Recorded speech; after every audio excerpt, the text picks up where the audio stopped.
Hope is the thing with feathers that perches in the soul and sings the tune without the words and never stops at all. Tes yeux sont si profonds qu'en me penchant pour boire, j'ai vu tous les soleils y venir se mirer, si jetés à mourir tous les désespérés. Tes yeux sont si profonds que j'y perds la mémoire. Spune-mi, dacă te-aș prinde într-o zi și ți-ar săruta talpa piciorului, nu-i așa că ai șchiopăta puțin după aceea, de teamă să nu-mi strivești sărutul?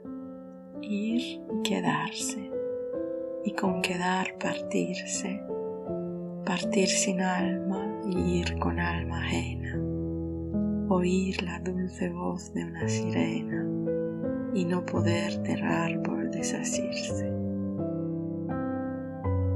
Reading poetry is a very special ritual, like dancing with a partner. You never know what the next song will be. You constantly adapt your rhythm, but if you keep an open mind, you'll have the most wonderful time. For me, poetry needs to be felt and not explained. So every once in a while, I will invite you to dance by suggesting a simple ritual and reading a poem. Welcome to the Poetry Retreat.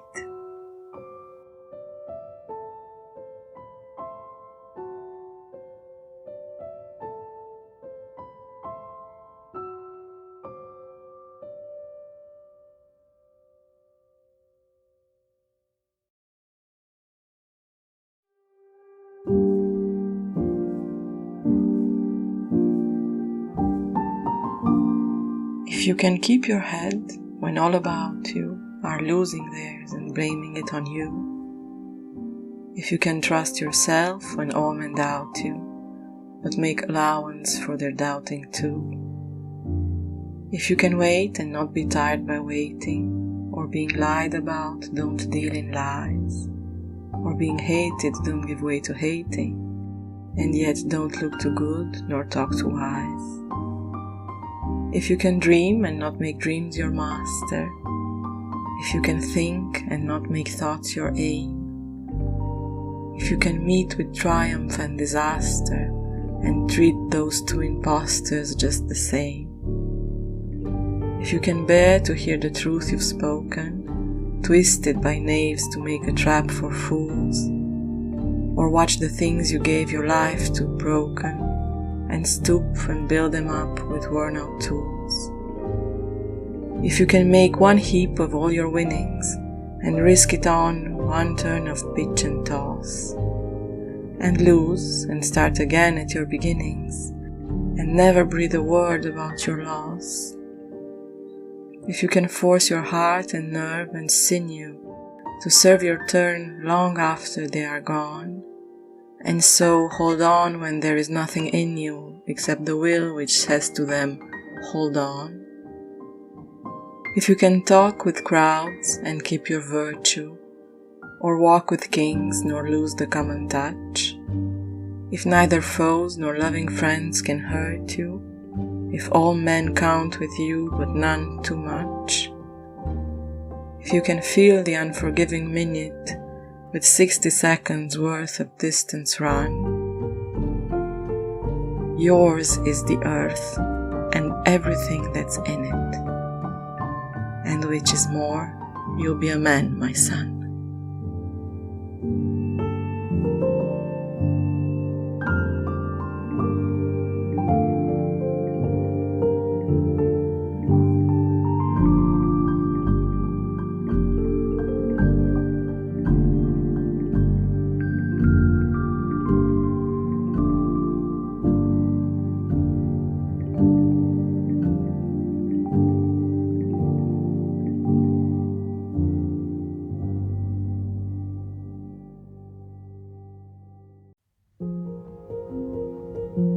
The first thing that comes to mind when I hear of Kipling is Kim.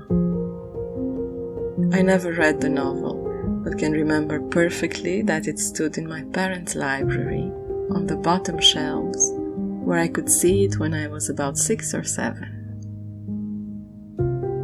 There were 2 volumes, quite thin, the color of milky tea.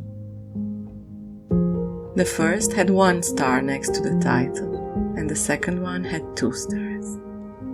I wondered for a long time what those stars meant.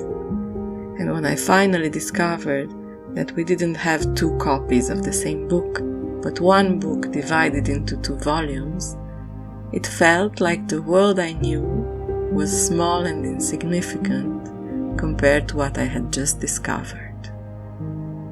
So through a completely random story, I met Kipling. Then later on, my mother showed me an anthology of Nobel Prize laureates for literature, and she pointed out Kipling with his poem If. I was hooked. That's when I discovered that Kipling was a British author born in India, and that the novel whose covers I had thoroughly explored in my childhood spoke of the people, the culture, and the many religions of India.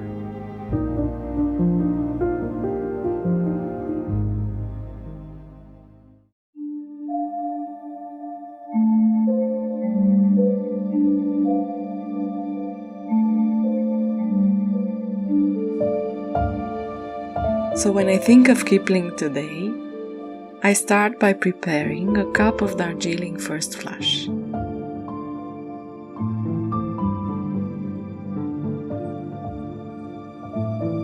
You've most likely already tasted the classic Darjeeling, as had I when I first tried this special harvest, and I must admit it was never one of my favorites.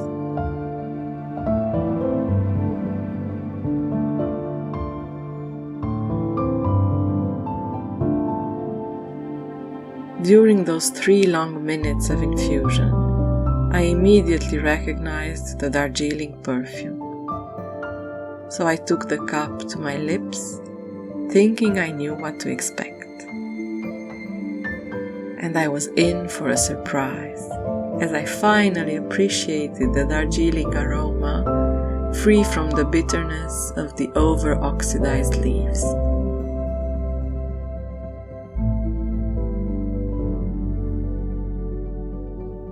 The spring harvest in Darjeeling is eagerly anticipated every year and takes place from the end of February to April. It produces lively, young, light teas with an exceptional aromatic complexity. Fruity and floral, hinting of the Himalayan grandeur that shadows the plantations. This liquid light gold is a beautiful blend of British tradition and Indian heritage.